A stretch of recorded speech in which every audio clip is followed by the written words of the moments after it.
got into that thing like that. And, what do you know about smuggling heroin through your anus?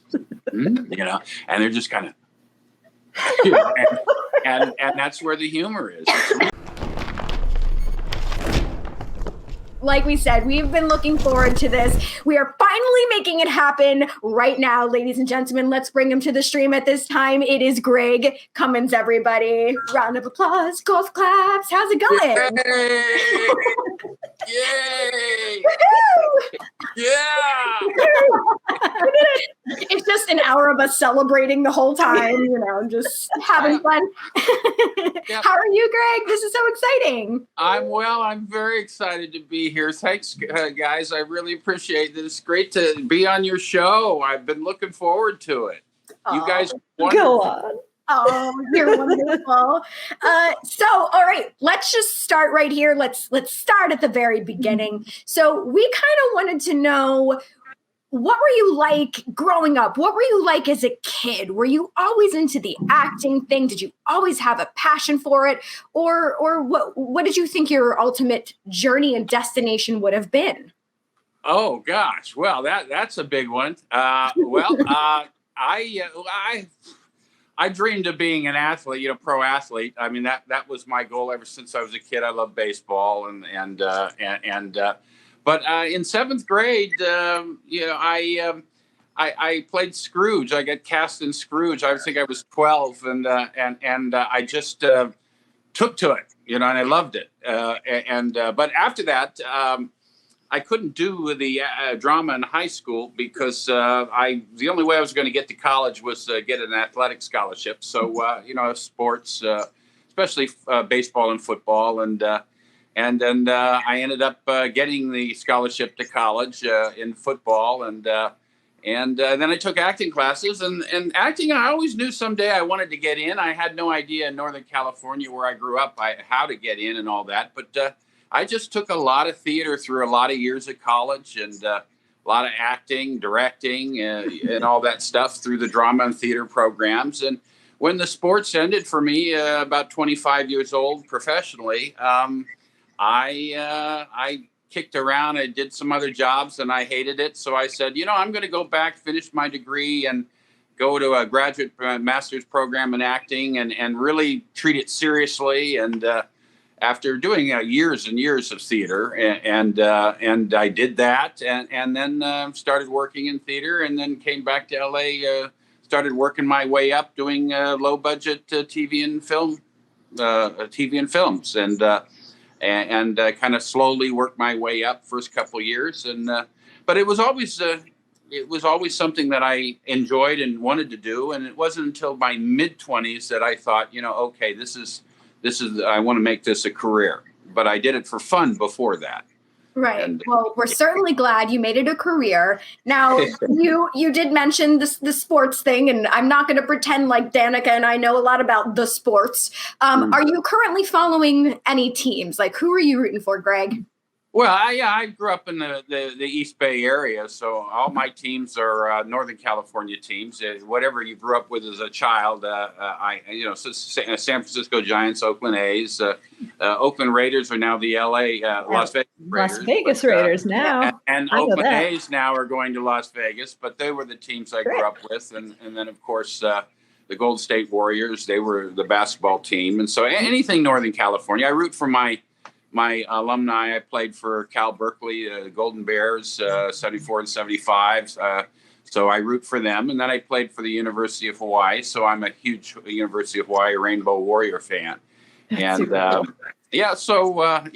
love watching sports. I love sports. Yeah. Florida had a good year between the Heat and the Panthers. And now we just got to get our Dolphins. Maybe we'll repeat. What was it? 77 was the year we were undefeated. Yeah. So let's put it out into the multiverse. Let's go Dolphins. Long time ago, long before you were born, I was Cal. We played at the University of Florida Gators up in Gainesville. There were about 105,000 people in the stands, and we lost by about 3 or 4 points. But that was quite an experience. Yeah. How do you like combat nerves being in front of like a stadium with that many people? Oh, you just focus on what you do. And if anything, I was always what I called a game player. I was always the one in baseball where I wanted to be up with the bottom of the ninth with a run behind with men on second and first and second with 2 outs and be the one to win the game. So, I was a punter for the football team. So for me, it was just focus on what you're doing, and you get tunnel vision when that happens, and you get excited running out and the fans cheering and all that stuff. But when you're playing the game, you're just focused in on what you're doing, and then when you focus, you lock in, and it just pushes everything out. So. I wonder if is there some sort of correlation, or is there some crossover for you between athletics and theater? What kind of ties those together for you? It's almost identical. It's a different thing, but it is. A lot of people that I know when they did theater, well, in my early years in theater, when I wasn't secure with my abilities, I'd get really nervous going in front of people on stage or whatever, in front of the acting class or whatever. But once you get to a certain level where you have confidence in what you're doing, which I did with sports all the years from when I grew up, it was just something I was confident in. So then you just think positively, you go out and have fun and just give it your all. And it actually becomes more excitement getting in front of people and having people watch than fear. It's just excitement. And so that's the way it was through me with the acting years. After that first 3 or 4 years, 5 years of, getting my feet wet with the acting classes and being on stage. After that, other people I'd be so excited to get on stage. I had no fear whatsoever. But so it does translate. It does translate. That's awesome. But you have to play with your mind. You just have to be excited. You can't think about failure, and you have to go out. You just go do your thing, but it is similar. Yeah. Awesome. So maybe outside of the sports and the acting thing, what are some of your favorite hobbies when you do have the time that you enjoy? Oh, well, I used to golf all the time. I love golfing. Okay. But the body is pretty beat up after years of car and motorcycle accidents, of 30 years of stunt work. I've been acting 38 years, but I get kind of beat up. So some of the things that I love to do, I just work out and stay in shape, walk, but lightly, and bicycle and do light weights. And as far as hobbies, the golf was my big one. And I do love watching sports on TV, and I'm a big movie buff. I love watching movies. I'm just, but that's it. I don't have anything interesting or special other than that I can think of offhand. It works for me. Yeah. We're going to track back a little bit to your time studying at Berkeley.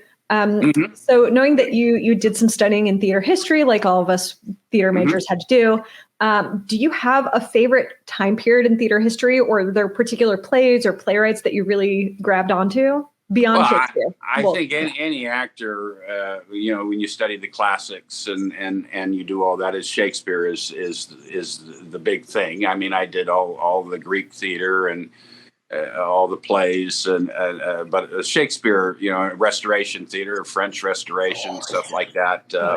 But Shakespeare is really the greatest training ground. I think the Renaissance period, and it's just all the plays are so well written.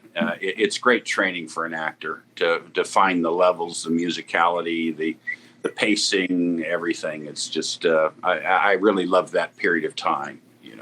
And so 2 controversial questions to go along with that. Oh, she's going first.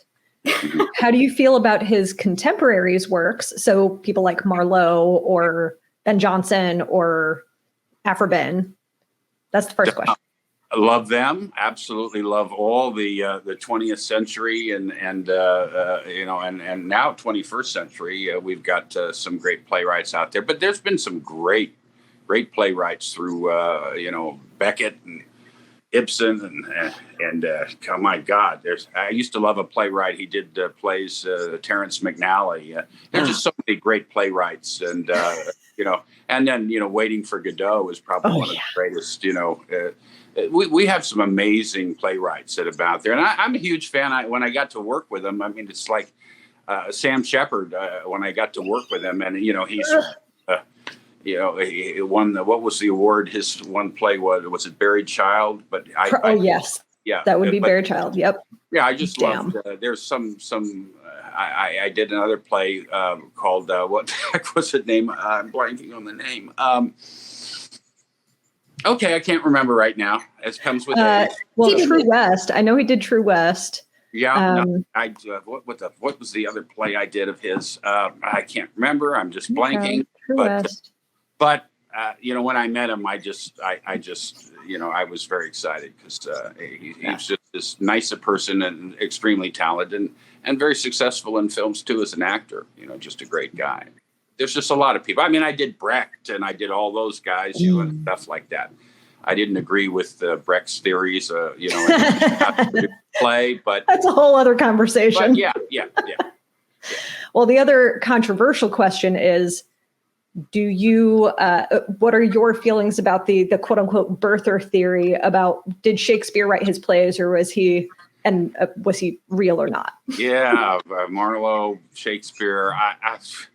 I don't know. I had a great teacher at Hawaii who was Olivier's understudy for the Royal Shakespeare Company for 15 years. And then he went and came to Hawaii to teach. And so when I was out there, I did, a lot of the mainstay, Orlando and As You Like It, Benedict, Much Ado About Nothing.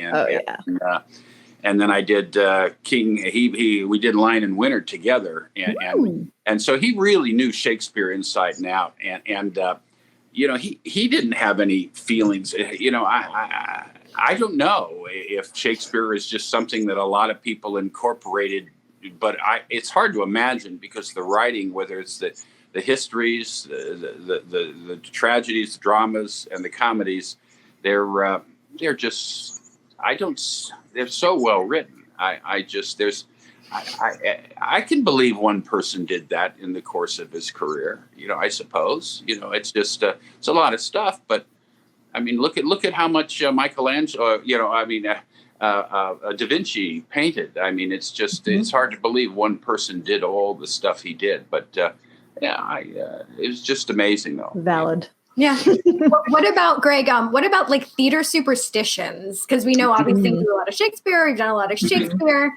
Do you follow any of those? Like you call it the Scottish play. You don't whistle. I don't. I actually I don't like to believe in superstitions, but I never fought that one because I have noticed when I did a film or two that it was on some devil worshiping subjects, and stuff like that. And weird stuff starts to happen. So, but back when I was in theater, I never said, I did that play. And it was really weird when you're doing the incantation around the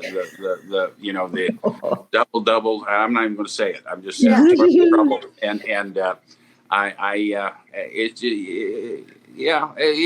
there's something to that. I don't know what. I mean, I think it was a real witch's incantation or something like that. So but as far as whistling, I don't know if I've ever whistled on stage, so I don't know. But I don't say break a leg. I just knock them on their ass or have fun. I love that. Knock them on their ass. Yeah. We know you also participated. Ooh, is he gone? Greg, a video. We're out there, Greg. If you can still hear us, Greg. There we go. Oh, you go. We lost you for a second. Your video for a second, but we're good now. It's live theater, darling. This happens. Wait. Now we can't hear you. Oh no. Now we've lost your mic. Oh no. Greg, if you want, the easiest thing to do, sign out and sign back in again. And Danica and I will stall. Ba-da-ba-da-ba-ba. And he's gone. You're singing telegram. Yeah. All right. Well, hopefully he shall return. I mean, he is the reason we are all here, and we see you in the comments as well. So we will definitely get to talking about Crate and Barrel and Bosch and all of the things. And keep writing in the comments, because then we can bring those things up. If you guys have more questions, feel free to ask them, and then we will throw them at him. Yeah. Not literally, just not literally. And now he's just completely gone. He shall be back when this does happen, because once again, we are live and in color. When this happens, typically somebody just has to leave and come back, and things shall reset. So we shall. Oh wait, is he back? Has he returned? There we go. Yes. I had a call come through. I don't know how to shut the calls off when I'm doing a video. So that happens. A call came through and it just shut me off for a second. I don't know how. Well, now we're at the top of Act 2. So here you go, Marley's back for you. So I was going to also ask, I know you've participated in other parts of theater as well, from what we read, whether it's stage design, writing, carpentry, makeup. Do you have a favorite out of those things as well? No, I loved it all. I mean, when I started at Cal, I started taking, stage carpenter. I did the lights, and then I was a manager, and I did set design, and in the acting class at the same time, and eventually I started getting more of the roles and working my way up and stuff, and so I just loved all of it. I loved theater. I mean, I just love the magic of theater, and film and TV and stuff. It's different. You don't have that kind of same kind of magic where you've got and then you have the audience come in there and you have that back and forth. It's just real time. But I loved it. I just loved theater, and later on, when I decided to move into TV and film, I was working at PCPA, Pacific Conservatory of Performing Arts up in I know a few people that have worked there. Yeah, had an outdoor theater in Santa Maria. We did Hamlet and Amadeus rotating, but that was the last professional theater job that I did. I realized, though, that in all the Denver Theater Center and the theaters around the country, that 3/4 of the plays that put up, even at Ashland or the Old Globe in San Diego, are musicals. And I figured if I wanted to work professionally, make a living year round, I can sing, but I'm not a great singer, and they're going to pick that great singer first for the musicals, and that's when I went back to TV and film. So, and TV and film is kind of magic in its own way. It's just different kind of work, but so it's the same kind of work, but you don't have that kind of magic there that happens in theater, where every night is a different night. It's the audience and stuff like that, but it's got other stuff that's really cool. You don't have to pretend as much. You can, in theater you do certain things, but then you have to imagine, and people in TV and film, you do stuff like you do fight scenes, you actually shoot real guns, it's kind of cool. So yeah, for sure. Well, we're going to pivot just a little bit because we wanted to ask you what it's been like being on the picket line for the writer's strike. Oh, well, you know what? We need to get some adjustments here. I'm a big union guy. I'm a pro-capitalist guy too. But I'm strong pro-union as well. I think we need both. So definitely. I don't want to say anything too negative, because the actors are very close to potentially going on strike here in the next couple of days. Right. So, and we've needed to renegotiate some things for the regular blue collar actor, which is where I am. The model has changed in terms of how they pay residual for reruns and everything. Everything's streaming now, and they're not really compensating for. Well, it's different. It's a different model. They had everything figured out for when something was made for film, and then it goes to TV, and then it goes to cable, and then it goes to video or DVD or whatever. And now we've got streaming, and it really hasn't been addressed. And so, yep. So, I'm supportive of a big-time union supporter. Without the union, I wouldn't have been able to make a living all these years. 38 years now, and that was my goal, was to make a living as an actor. It wasn't about becoming really famous or rich, which, all that would be nice, I guess. But again, my goal, I did this because I wanted to do something I loved for a living. And if I could make a living at it, then I always counted myself as very blessed. And absolutely. Yeah. Well, to pivot again, because that is apparently what we do here. I kind of wanted to start by asking about Batman Returns. Classic, iconic, love it. And Danny DeVito was in that one as well, correct? So was there any crossover with him in that film before getting to work on Always Sunny? No, I was sitting, I played one of the acrobat clowns. It was just like a 2-line role. They brought me on but I was there, worked for 13 weeks, and it was a really neat experience. The guy who brought me on the film. But Danny, I didn't know him before that, and he probably didn't remember me from the film. But when I sat right next to him every day when he had 4 hours of makeup to get into that costume. Now, I had about an hour and a half of makeup to get into my wardrobe and makeup. So I sat next to him, about a third to a half of his makeup every day on the set, and he would be in there, and I'd be right in the chair next to him. So when I did work with him on Sunny, I brought that up. I said I was the acrobat clown sitting next to you when you would get your makeup started every day, and he went, "Oh, okay."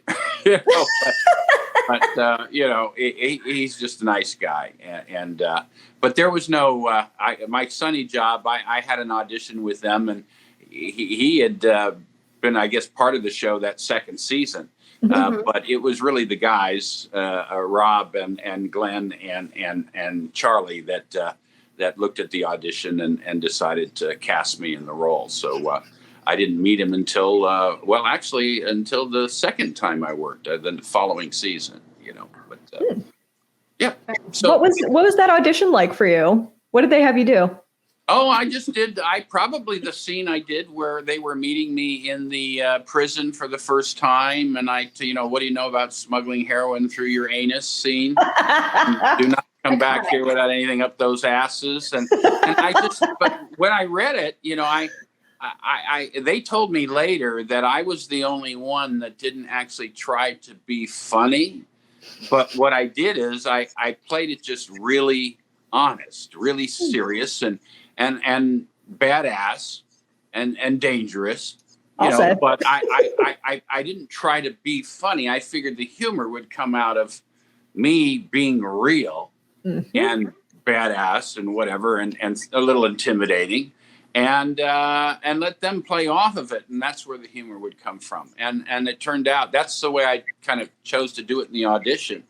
And I guess they liked it. So they told me later that that's really why they cast me, is that I was the only one that actually, it made it funnier with me trying not to be funny, and to play it just really, the more dangerous I played it, the more intimidating I played it. And then just, and then being very serious, asking them, to do me a favor, and that kind of thing. And I got into that thing like that. And, what do you know about smuggling heroin through your anus?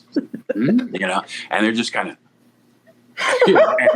and that's where the humor is. It's real. I'm not trying to be funny, And it's amazing that's how so much comedy happens, that you have to be honest in order to make it funny. If you play the comedy, it's not going to be funny. And I try to get that to students a lot.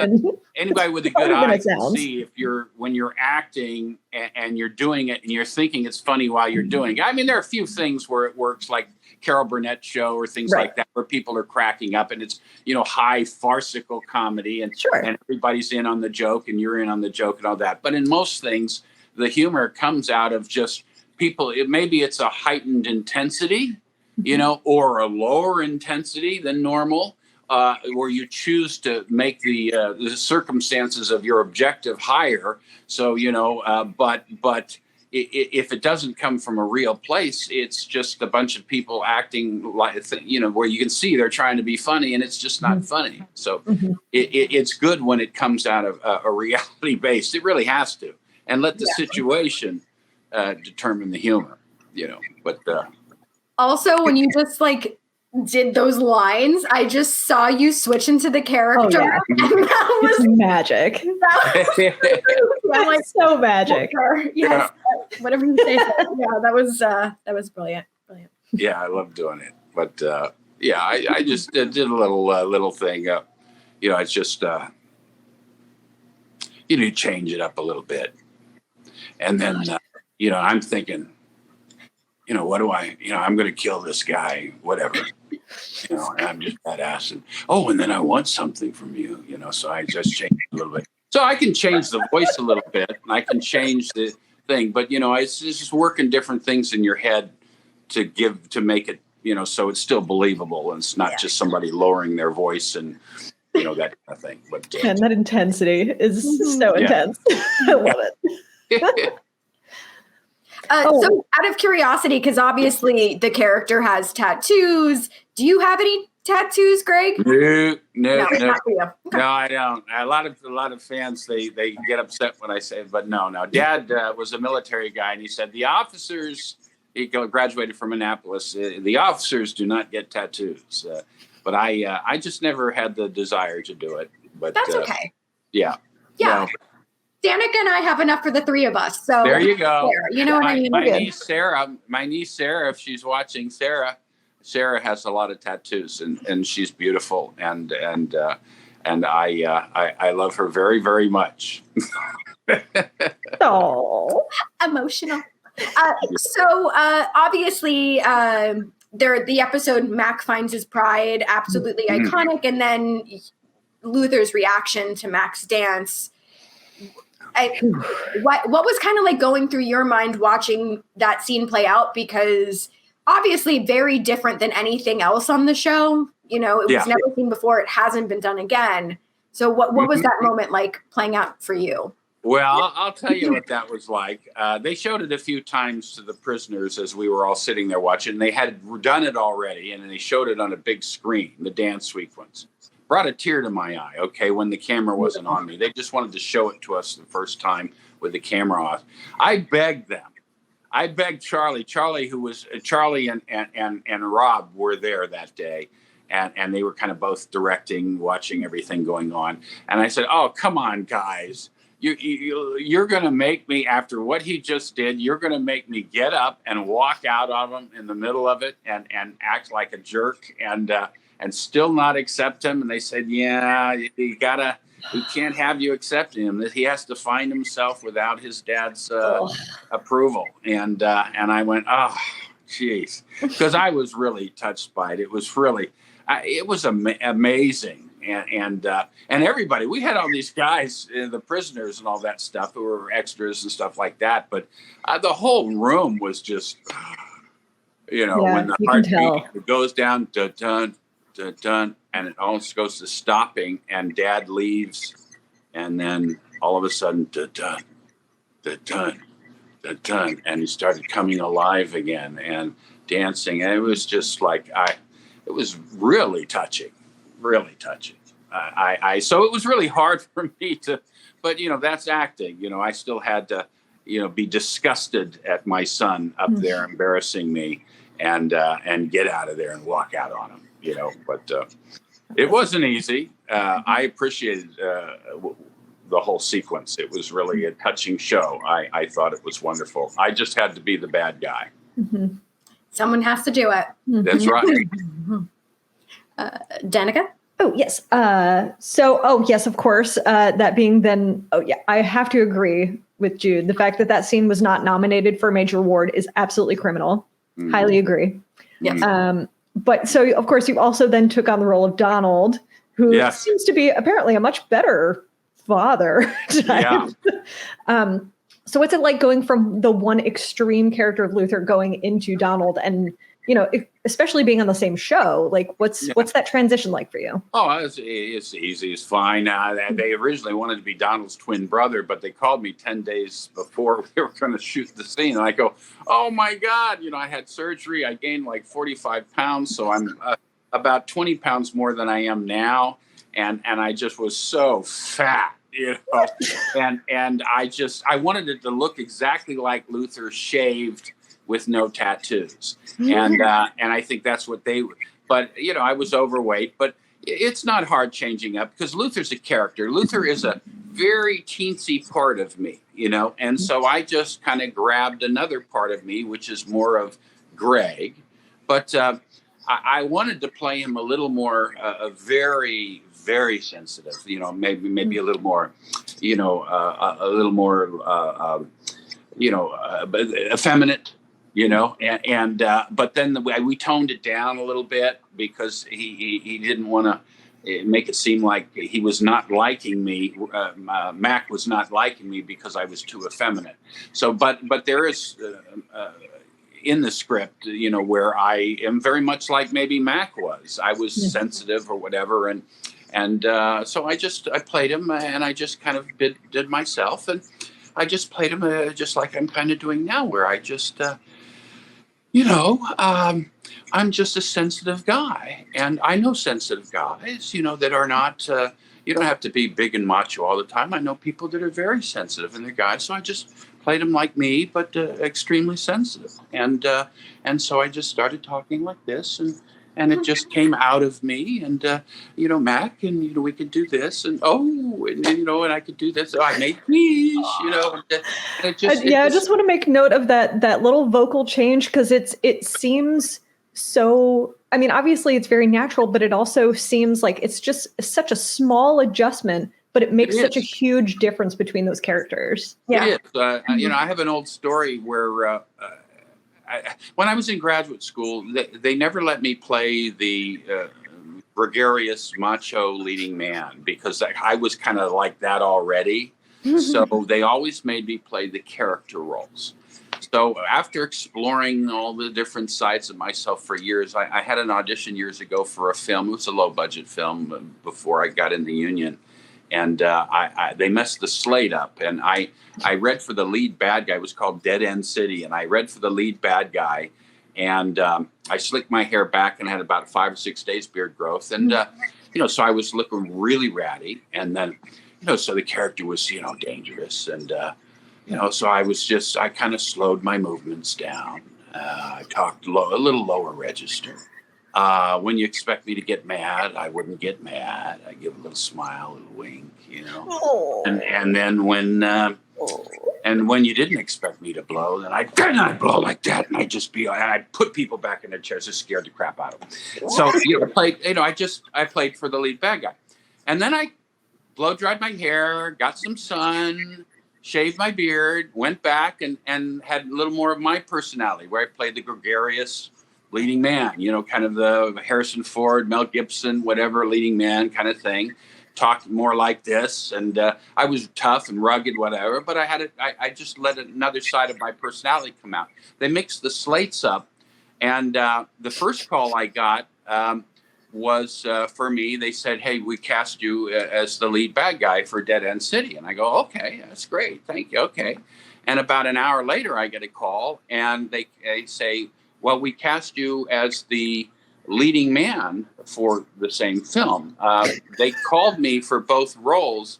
They messed the name on the slates up, but they had my phone number, and they thought it was two different people, but they were both me. You were such a chameleon. Yeah. So, but it's just, it's just, so I kind of, am, when I change what I'm thinking about, what my objectives are, my movements, a lot of that too came from external. When I did the theater and the Shakespeare and the stuff, you find your character outside in, and then through the lines and the dialogue, it just kind of comes, and you change your movements and movement classes and stuff. So you change the way you walk, you change you just change yourself up. You find different aspects to create different characters. And part of it is movements, part of it is vocally, a lot of it is mental thought, of who you are, what your character is, and what you're trying to do, and then making choices of which part of yourself you're gonna leave out, and which part of yourself you're gonna cut in, and so it's just something that I've always I learned to do over time, to become chameleon-like. And it's very impressive. Yeah. So playing Donald and Luther, back to that, I wanted to even take it farther with the sensitivity, but we kind of found a middle ground where. But next time, if they have me back as Donald, I'm going to have my weight down, so at least I'll look a little more like Luther. Because some people just didn't even think it was the same person, and part of it was the weight too. But I know without the weight, I still would have had them thinking it was somebody else because I changed a lot of things up. So it, and a lot of people in real life who haven't been acting, they don't think people can change up like that as much, Right. But now, I have to wonder, Greg, do you think maybe there's like a triplet somewhere around there? Maybe there's another brother somewhere we haven't seen just yet?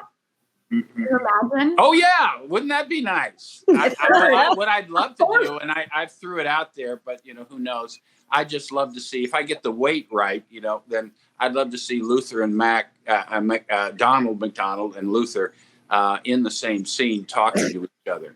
Where I could do one and do the other and be in the same episode. But I agree with Merle said. I'd like to see Luther out of jail visiting Uncle Donald. Absolutely. Sure. Have a family gathering with everybody at the table. Yes. But I love these. Like when Eddie Murphy did like 8 or 10 or 12 different roles in a movie. I'd love to do something like that because and then you start to throw in accents and things like that, and I can do a lot of it'd be fun to play a lot of different characters in one thing. Definitely. That's what I've done in my career. It's why for years until I had these running roles playing bad guys for years before all this Bosch and Bosch Legacy and It's Always Sunny. I was just a chameleon kind of jumping from role to role. So nobody really know. They'd see me one thing and they see me another thing and they wouldn't, always know it's the same person. So I was kind of working anonymously for years. The casting directors knew who I was, but I was a little more anonymous to people that out in the world. Do you have a favorite accent? Oh, no, not really. They're all fun. They're all fun. Cool. Yeah, I don't have a favorite. No. Okay. Well, also, Bob is saying hello from Karen and Bob back in Delaware. Oh, no way. All right. I got my cousin Bob and cousin Karen calling. Oh, okay. It's a family show. Hi, guys. Yay! We love it. Hello. Thank you for supporting him here. Yes. So, Greg, let's talk Bosch a little bit. There's a couple questions. Bosch. A couple questions have come down the pipeline here. So the first one is, do you still hold a grudge against the DA for forcing Bosch to loosen the cuffs on weights? Oh, no. I was the one who looked like an idiot. My character, I had to fiddle with the whole thing, the cuffs, and let him grab my gun. I felt like just a total fool. But when a cop, I've talked to a lot of police officers. When somebody takes your gun, it's a very embarrassing situation. It's not good. So I had to look like a dummy on that one. But no, I do not. I should have been able to take care of myself on that one, but that wasn't what they wrote in the script. So that's fair. That's fair. Well, kind of in that vein of writing, then Larry, I was asking, what was the audition like, and especially creating characters that weren't in the books, but make them seem like they belonged all along. Oh, for the audition for Bosch. Oh, that's an interesting question. I had 3 lines, and it was a scene that we did in the first episode where we just were going to get the Laker Celtics tickets. And there really wasn't much. And so I went in, I didn't know they wanted any humor or anything like that. And I just went in as a regular cop. And I just figured my motivation was I wanted the Lakers tickets. And my partner here, who wasn't there for the audition, I didn't know who it would be, the wonderful Troy Evans, who ended up being my partner all these years, and what a blessing that was, and still is if we continue to work. But so I just, when you have a motivation, you just kind of keep going with it. And there are only 3 lines. And I just kind of said, the Lakers Celtics tickets and whatever.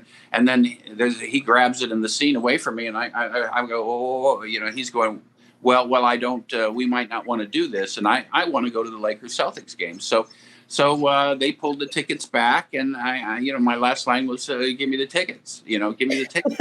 And then the cast director went scene, and Michael Connelly's there, and Eric Overmeyer's there, a writer, both writers for the show, and the producer was there, and they scene, and it was just 3 lines, and I said, give me the tickets. They give me the tickets, and I'm not going to listen to the scene, so I just said no. I said no, we're not cutting. I said, well, give me the tickets. I said, well, I didn't come here just to audition for a stupid show. I said, give me the tickets. Are you telling me you don't have the tickets? You don't. You mean there are no tickets for the Lakers Celtics game? And I go, well, and I just walked out going, great, great, fine, wonderful. And then I kind of gave him a little wink, letting him know I was joking. But they were cracking up, and I didn't. I just went with the motivation, which was I wanted the tickets. And I kind of played him, a little macho, a little tough in the beginning, but got the Lakers tickets. I want the Lakers. Give me the ticket. Give me. And I just kind of kept going with it, and turned out that was just that little bit of humor coming out of reality that they added with Troy and I, and they felt that would be a good compliment to Troy, where I could be honest and real and macho or whatever, but I also had a little bit of sense of humor, Yeah. Perfect. And I was able to bring it out in the audition. So, and I was just very lucky they cast me. What a blessing that was. Oh man. So we'll do one more question and then we're going to go to our game, Greg. So Jude's question is, being a stuntman, what is one of the toughest stunts that you've done for a film? And has there been a stunt that you've refused to do? Oh, wow. Okay. There's my memory. Well, basically all the early years, they don't have the money for the stuntmen for you. And I did all these. He was the lead bad guy, lead good guy in the action films. So everything that we had to do, whether it was a fight scene, falling through a window, crashing through a window, falling through a ceiling window. I did one time down on the box. You jump from car into a truck bed, you're fighting, you're going through the back windows of cars. I got to do all my stunt driving, a lot of driving through big balls of fire. And they just say, hold your breath. Don't breathe in. So, and I was athletic. I was an athlete, so I enjoyed doing all that stuff. As I got older, it became a little more difficult and a little more painful. The occasional broken nose from a leg kick or something like that. But it's also, too, you're not just doing it one time. You're doing it like you could have one fight scene that lasts like 30 seconds or a minute, and you're shooting all day, and you're doing it all day from different angles. So it's exhausting, and you're doing it a lot of times over and over and over and over again. So I forget to, so this, I guess, the stunt, there's 2 types of stunts. I would not, I've done where I had fire on part of me, but I would never do a full fire burn. I didn't want to do that. I just said, nope, I don't want to do that. And I don't like any falls other than, higher than 3 stories, maybe 4. Well, I could do a 5 or 6 story if I wanted to, but why do it now? But in the old days, I'm not going to do that stuff. That's for the guys who are specialists who used to be divers, and they can control their body in the air and not kill themselves, coming down and hitting but pretty much everything else. I used to do my own car crashes, all this stuff, but I didn't. One of the guys for Cliffhanger, Joel Silver, was the stunt coordinator, and he saw what I did in Cliffhanger, and he said, anytime if you want me to call you, I got lots of work for you. You can double a lot of people. And I said, no, that's okay. I do enough for the characters if I have a character, then I'll do the stunt for my character. But I don't want to go to the set every single day and kill my body.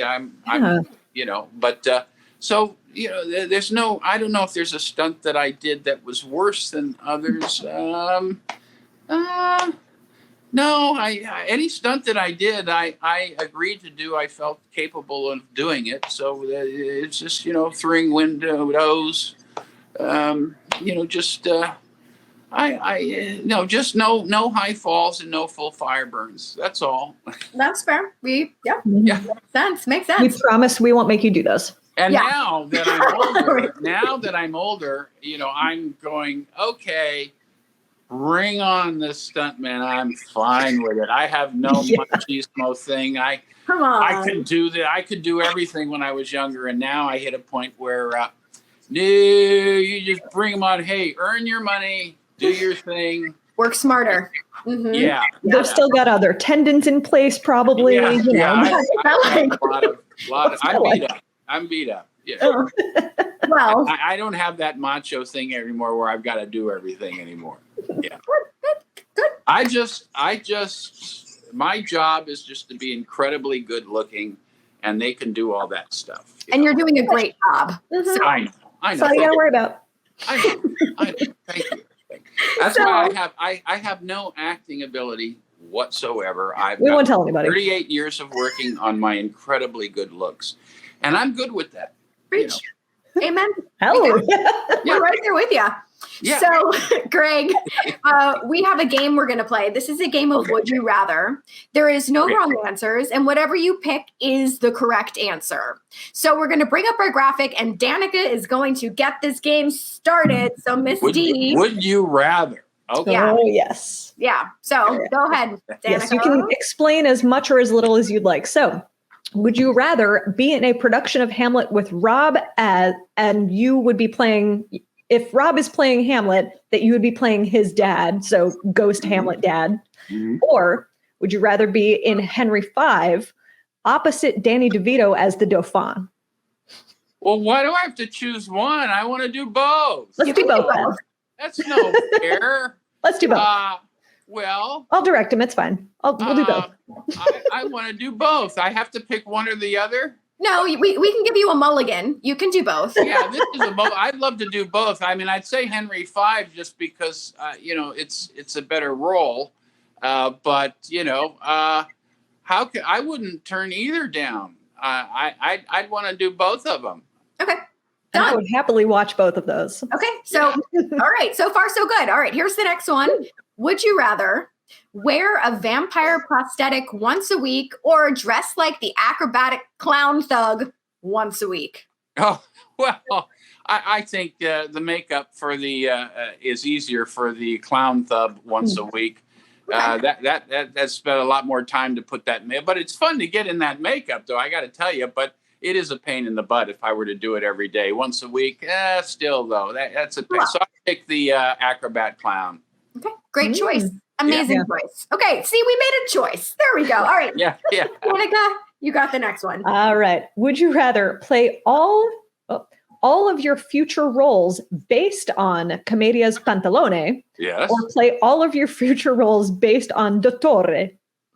Interesting. I played Pantalone in Commedia, and I would say Pantalone.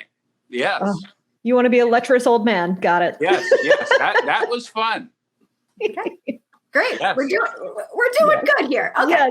Yes. I love Here's it. the next one. Would you rather, Greg, go back in time, have a conversation with James Dean, or go back in time and have a conversation with Marlon Brando? Oh, this is tough. I would say Marlon, but I do love James Dean, but Marlon's the man. So absolutely, Marlon Brando. Yeah. Great choice. Okay, let's keep them going. Mm-hmm. All right, next one. Would you rather perform, also going back in time, perform in a production opposite Laurence Olivier or in a production with Ethel Merman? Well, with all apologies to Ethel Merman, I can't hold my own with her singing wise. She was an incredible singer, but my God, Olivier, are you kidding? I actually got to work with his protege for years as a director and an actor. So incredible. I felt like I was working with Olivier. So if I had worked with the great Laurence Olivier, hands down. In fact, that's probably the person I'd want to work with most ever of all time. Amazing. Ah, love. Okay. We got 2 more of these. Here we go. Would you rather travel 100 years into the past or travel 100 years into the future? Oh, wow. Okay. Well, if there is a future, a lot of people think the past was better. It wasn't. There wasn't air conditioning. There wasn't, a lot of stuff that Indoor we have plumbing. now. We Yeah. have indoor toilets now. Right. There's things I think, a lot of things weren't good. Future, absolutely. I would like to see what's happening in the future. Okay. All right. I like that. That's solid. Yep. Yeah. All right. Is this our last one? Oh, Yeah. my. Take it home, girl. All right. Would you rather go on a cross-country road trip with Luther or go on a cross-country road trip with Donald? Well, I played bad. All of the years, 30 years I played bad guys. I looked a lot like Luther in real life because I had to look that way all the time. So, definitely Luther. I'm sorry, Donald, but Luther, I got pulled over by cops from every state in this country almost, driving around looking the way I did. Everybody thought I was a white trash, redneck, drug dealer, whatever, God knows what. I had to look like that all the time. It probably hurt my personal life too, I'm sure, through the years. So Luther, come on, Luther, absolutely. I would not only do it with Luther, I would like to look like Luther and travel across the country because I have. There we go. To me, I feel like Donald would be the type that would stop at all the roadside attractions, maybe like the biggest ball of yarn or twine. Yeah, or the whatever. giant rocking chair. Yeah. Just make a lot of superfluous stops. Yeah. Donald is a nice guy, so he would just be nice to everybody, and that's all great, honestly, it's the nicer part of me, Donald, but Luther is it's a fun guy. He definitely Donald's got a lot of nice stuff. He's a nice guy. He's just got to lose some weight, and he's gonna the next time he shows up if they call me back again. So I might change that, but no, Luther, come on, Luther. Okay. Luther it is. Luther is correct. You got them all right. Way to go, Greg. I got them all right. Yes. You We're passed. so proud. Yes. This has been so much fun. You are such a joy. Before we do Bob was saying, I wonder how long it would take to tell everyone how good looking you are. Oh, well, I already said it, Bob. Yeah, Bob. And I really don't need to talk about it like I usually do in real life because everybody can see. We have the visual. Obvious. It's obvious to everybody. I'm not one to toot my own horn, except I kind of am. But that's and he's humble too. My theory is, if you tell everybody how good looking you are all the time, eventually it just ingrains in their subconscious. And then they start kind of saying it back to you, like, "Hi, Mr. Good Looking. Hey, you're good looking today." And then I don't have to say it anymore. So I like that. That's kind of what I do. I'm in my own little dream world, and I like it there. Hey, I love it. Good looking. I love it. What you got cooking? Right. Yes. Thank you so much. Beautiful to me. And while we're on that subject, I'm